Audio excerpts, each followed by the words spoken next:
నిజానికి మా మనసులో ఉన్నది కూడా అది. మరి సంధ్యతో చెప్పారా? చెప్పాం. తనేమంది? ఒప్పుకోనంది.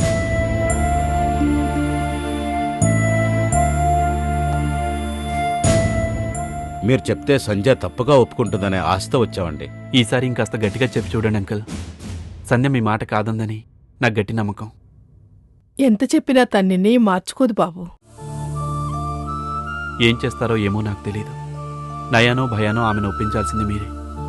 ఎందుకంటే ఇక ఈ లైఫ్ ఇంతే అనుకుని బాధపడుతున్న టైంలో సంధ్య కనిపించింది. మళ్ళీ జీవితం మీద ఆశలు పెంచుకున్నాను. ఇది కూడా రాలిపోతే నేనేమైపోతానో నాకు తెలీదు.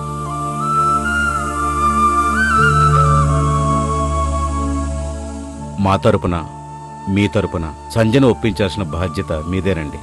వెళ్ళొస్తానండి. మంచిది.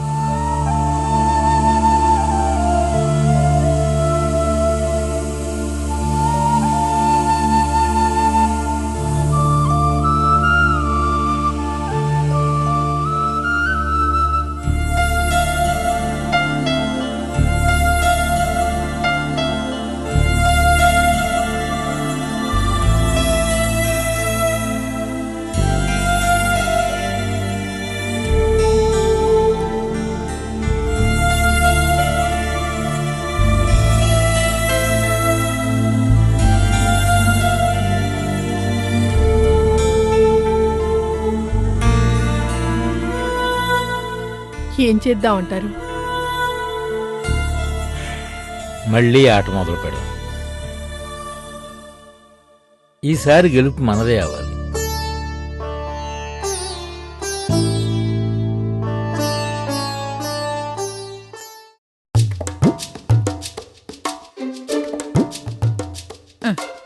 ఎక్కడికెళ్ళిపోన్నాడబ్బా? అగుపడుతున్నది. వారం ఓలమ్మ సీకులు తల్లి. ఏంటత్తయ్య? మీ మేనమా అగుపడుతున్నది. ఏడకెళ్ళాడు? ఇప్పుడే చూసానే. ఇప్పుడంతే?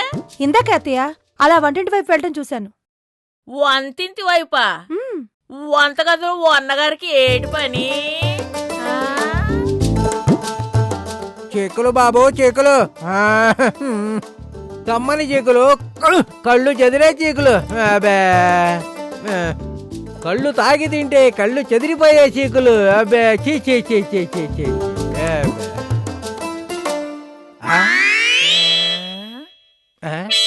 బసవయ్య, బం బం బసవయ్య, 100 కోట్లకి ఓనర్. 100 కోట్లు ఓనర్ అన్నయ్యకి వంటగదిలో ఏటి పని? ఆ సంగతి చెప్పాల్సింది నేను కాదు, మీరు. నానా? ఏమిటి వంటకాలు? అసలు ఇవి అన్నం కూరలేనా? కావాలంటే చెకింగ్ చేసేసుకుంటూ ఓనగారు. మీకు చికెనీ బిర్యానీ అగుపిత్తనేదా? మటన్ గోంగూర అగుపిత్తనేదా? రొయ్యలు ఎప్పుడు అగుపిత్తనేదా? అన్నీ కనిపించాయిలే గాని అసలు సిసలైన వంటకం ఎక్కడా? అసలు సిసలు ఏటది? చీకులు. చీకులా?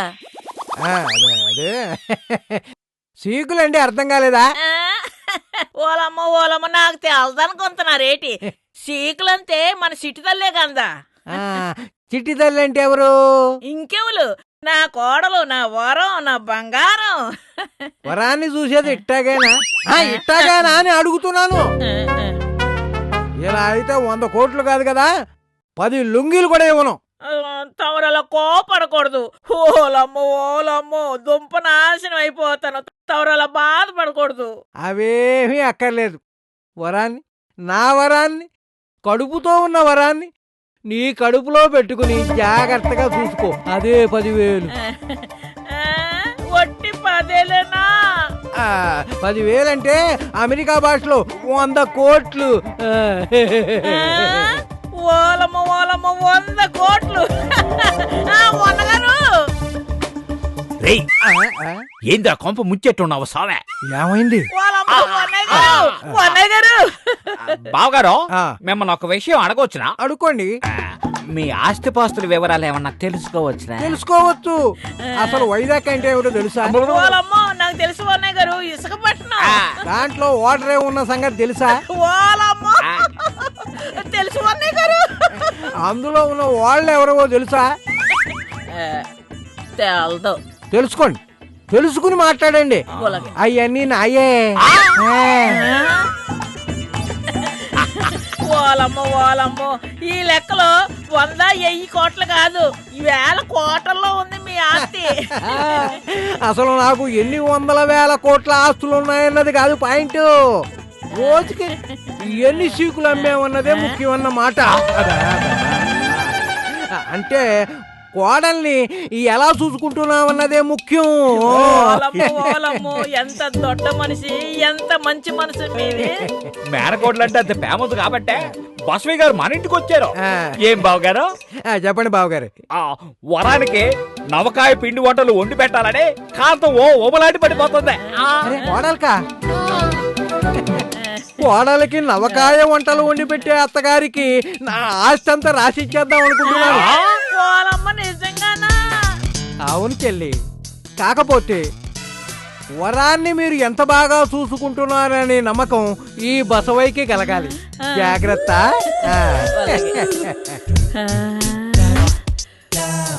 ఓలమ్మో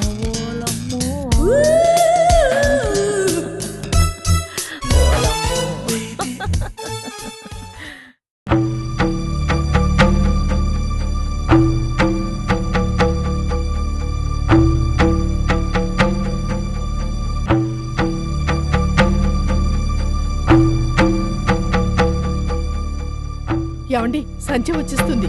వస్తుంది ఆ. అదో నేను ఎలా కనిపిస్తున్నాను? ధైర్యంగా కనిపిస్తున్నానా? పంచే జుబ్బా వేసుకున్న పులిలా ఉన్నారు. All the best. రండి.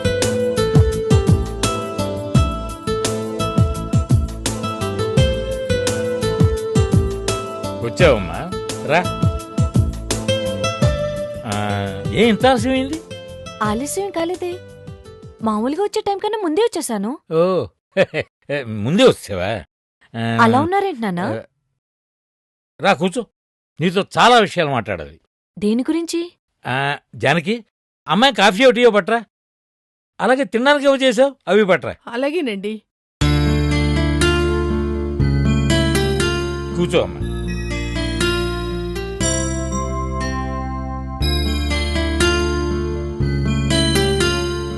నేను మీ అమ్మ ఒక నిర్ణయానికి వచ్చాం. ఏ విషయంలో? అది జానకి, కాఫీ ఏది? ఇప్పుడే కదా నాన్న చెప్పారు, వస్తుందిలేండి. ఏ విషయంలో ఏ నిర్ణయం తీసుకున్నారు? ఏ విషయం అంటే మేం తీసుకున్న నిర్ణయం నువ్వు కాదనకూడదు. అవునండానికైనా కాదండానికైనా ముందదేంటో నాకు తెలియాలి కదా. ముందు నీళ్లు తాగు. తీరా మా నిర్ణయం విన్న తర్వాత ఎవరిని అడిగే నిర్ణయం తీసుకున్నారని గాని, నేను ఒప్పుకోను అని గాని, కుదరదు అని గాని నువ్వు అనకూడదు. ఏం జానకి? అవునండి. సరే చెప్పండి. మేమిద్దరం వృద్ధాశ్రమంలో చేరాలని నిర్ణయం. వృద్ధాశ్రమంలోనా? ఎందుకు? బ్యాగ్స్ కూడా సరిచేసాం. జానకి? అవును. వృద్ధాశ్రమంలో చేరాల్సినంత అగత్యం ఇప్పుడు ఏమొచ్చిందని? ఇక్కడ మీకేం తక్కువైంది? ఇక్కడ మాకన్నీ ఎక్కువగానే ఉన్నాయమ్మా. కాకపోతే కొన్ని విషయాల్లో మా మాటకు విలువలేదు. మీ మాటకి నేను విలువ ఇవ్వట్లేదు అనుకుంటున్నారా? ఎస్. ఏ విషయంలో? నీ పెళ్లి విషయంలో. చూసావా, పెళ్లి విషయం అనగానే ఎలా సైలెంట్ అయిపోయావు? తెలుసమ్మా, మాకు తెలుసు. మాట వరుసకేదో మేము అమ్మా నాన్నలం గాని మమతానురాగాలు పంచుకోవడం విషయంలో కాదు. మా మాటలు నీ మనసును గాయపరుస్తాయని తెలుసు. నీ పెళ్లి గురించి, నీ భవిష్యత్తు గురించి మాట్లాడే అర్హత మాకు లేదని తెలుసు. తెలిసి నీ మనసు కష్టపెట్టడం మాకు ఇష్టం లేదు. అందుకే ఈ నిర్ణయం తీసుకున్నాం. నో, నా కంటలో ప్రాణం ఉండగా మిమ్మల్ని ఇంట్లోంచి వెళ్ళవను. అలాంటప్పుడు ఇంట్లోంచి నువ్వు వెళ్ళిపోవలసి వస్తుంది.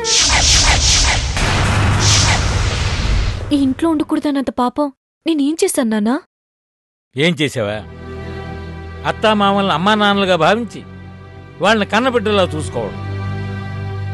ఈవేళ రేపో రాలిపోయే వాళ్ళ కోసం నీ నిండు 100 ఏళ్ల జీవితాన్ని నిస్సారంగా గడపాలనుకోవడం. మమతానురాగాలు మట్టి కొట్టుపోతున్న ఈ రోజుల్లో ఇలా మానవత్వం ఉన్న మనిషిలా ప్రవర్తించడం, ఈ నేరాలు చాలవటమ్మా నేను ఇంట్లోంచి పంపించేయడానికి. గిల్టీగా ఉందమ్మా. ఇలా సుఖంగా బతకడం గిల్టీగా ఉంది. నానా వద్దమ్మా, దయచేసి ఆయన్ని తప్పు పట్టద్దు. ఆయన్ని మాట్లాడినివ్వు. ఆనంద్ వచ్చేళ్ళాడా? ఆనంద్ వచ్చాడు, అతనితో పాటు వాళ్ళ మావయ్య వచ్చి వెళ్ళాడు. అనుకున్నాను అలాంటి క్యారెక్టర్స్ ఏవో వచ్చి మీ బుర్ర తిని వెళ్ళుంటాయని. వెళ్ళాయమ్మా, వచ్చి వెళ్ళాయి. ఈవేళ వాళ్ళు వచ్చి వెళ్ళారు, రేపు మేము వెళ్ళిపోతాం. ఆ తర్వాత నీ పరిస్థితి ఏంటి? ఒకవేళ ఈలోపు నేనే పోతే? అన్ని రాకపోకలు మనిషి అదుపులో ఉంటాయి, కానీ మనిషి రాకపోకలు మాత్రం ఆ పైవాడి అదుపులో ఉంటాయి. ఎవరి ముందు ఎవరు వెనుక అని చెప్పగలిగేవాడు వాడొక్కడే. పెళ్ళైన కొన్నాళ్ళకి ఆయన నేను పోగొట్టుకున్నప్పుడు నా ముందు 3 మార్గాలున్నాయి. పుట్టింటికి వెళ్లి ఏడుస్తూ పడి ఉండడం, వేరే వారిని ఎవరినైనా మళ్ళీ పెళ్లి చేసుకోవడం. కొడుకే సర్వసంగా బ్రతికిన మీకు ఆస్ట్రాగా నిలవడం. ఆఖరి దానికి నేనెందుకు మొగ్గు చూపానంటే, నా ఒక్కదాని ఆస్ట్రా మీకుంటే మీ ఇద్దరి ఆస్ట్రా నాకుంటుంది. మీ దగ్గరుంటే నేను క్షేమంగా ఉంటాను, సంతోషంగా ఉంటాను. ముఖ్యంగా ఎవరూ వేరే వారికి భారీగా వెళ్లకుండా, నొసలు చెడని ఆడదానిగా పుట్టింట్లో మాటలు పడకుండా మీకు దేవుడిచ్చిన కూతురుగా బ్రతకడంలో ఆనందం ఉంటుందనిపించింది. అందుకే మొగుడిపోయిన ఆడదానిగా కాకుండా మీ కూతురుగా గుర్తింపు పొందాను. ఎలాంటి చీకు చింత లేకుండా జీవితం హాయిగా సాఫీగా సాగిపోతున్న టైంలో ఆనంద్ రూపంలో ఒక అలజడి ఇంట్లో ప్రవేశించింది. ఎవరికి మనశ్శాంతి లేకుండా చేస్తుంది.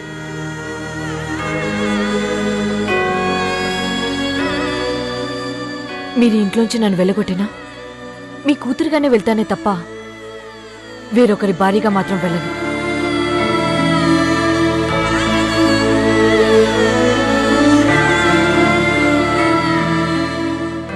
ప్రపంచంలో చెడొక్కటే కాదు జానకి, అప్పుడప్పుడు మంచితనం కూడా దుర్భరంగా ఉంటుంది.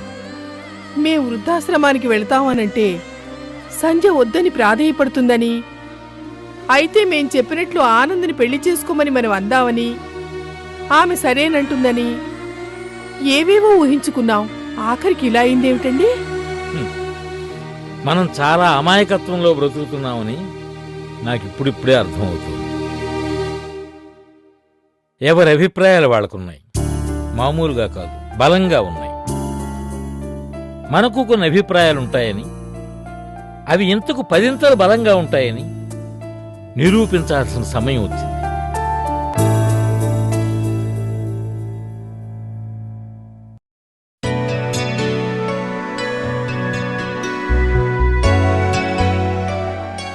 Good morning.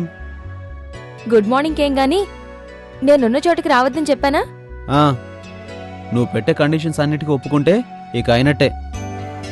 హారిక, ముద్దో కౌగిలో ఏదో ఒకటి నా మొహన్ పడవచ్చుగా. అవేమీ లేవు. వేడివేడి కాఫీ రెడీగా ఉంది, తీసుకోండి.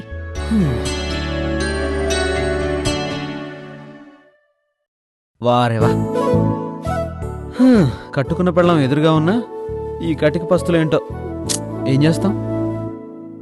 ఈ కప్పే నీ లిప్ అనుకుంటా.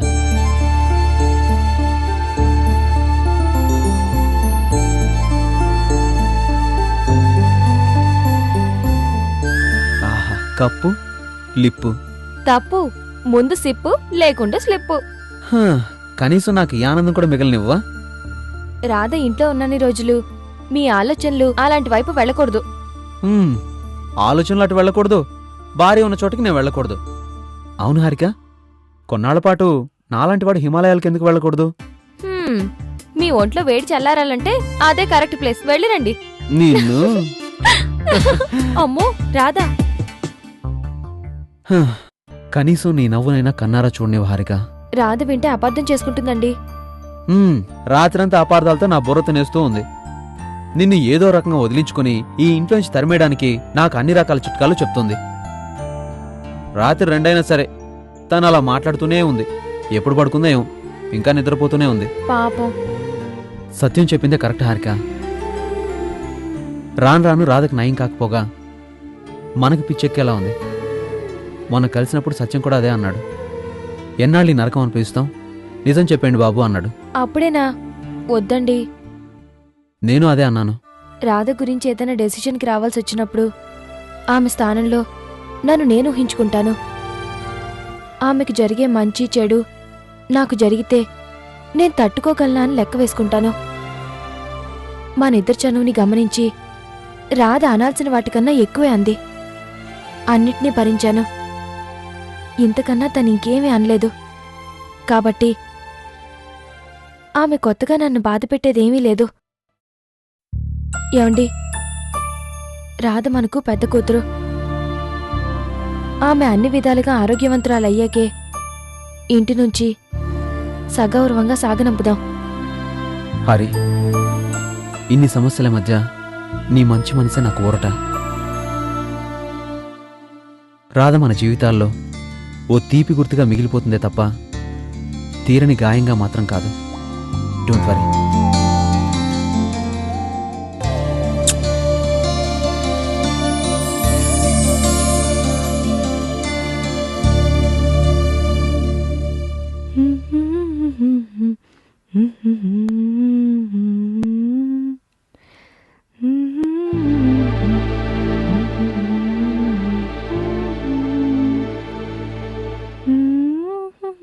సంధ్య, ఎవరో ఏడుస్తున్న సౌండ్ వస్తున్నట్టు లేదు? ఏడుస్తున్న సౌండ్ కాదే, నేనే పాట హమ్ చేస్తున్నాను. ఆహా, నువ్వు పాడుతున్నావా? ఎవరో ఏడుస్తున్నట్టుంటేను. ఏయ్, పిచ్చి జోకులేస్తే చంపేస్తాను. చూడబోతే మామ కన్నా అల్లుడే బెటర్లా ఉన్నాడే. మామెవరు, అల్లుడెవరు? మామ ధర్మేంద్ర, అల్లుడు ఆనంద్. యమ జీనియస్ అనుకో. చిన్న చిన్న మిస్టేక్స్ కూడా ఇట్టే పట్టేస్తున్నాడు. Hi. Hi Anand. Please sit down. ఇవాళ పనంతా కంప్లీట్ అయినట్టేనా? ఆల్మోస్ట్ అయిపోయినట్టే సార్. మరి నా సంగతి ఏం చేశారు? ఐ మీన్, అర్థమైంది సార్, వివరణ అక్కర్లేదు. అక్కర్లేదనుకున్నా మీకు ముఖ్యమైన విషయం చెప్పాలి. ఇవాళ్టితో ఇక్కడ నా పరిపాలన పరిసమాప్తం అయిపోతుంది. రేపటి నుంచి మా మావయ్య, ఐ మీన్ ధర్మేంద్ర గారు వస్తున్నారు. అబ్బా, అప్పుడే వచ్చేస్తున్నారా? మీరేమో ఇలా అంటున్నారా, అమ్మయ్యా వచ్చేస్తున్నారా అని సంధ్య అనుకుంటోంది. ఏమై కరెక్ట్?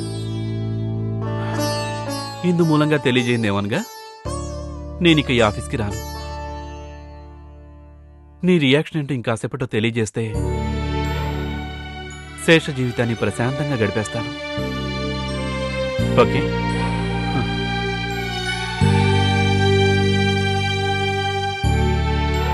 అబ్బా, ఎంత డేరింగ్ అండ్ డాషింగో కదా.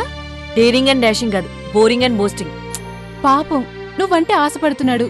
ఇన్నాళ్ల బట్టి నీ వెంట పడుతున్నాడు. కాస్తంత విశాల హృదయంతో ఆలోచించవే బాబు.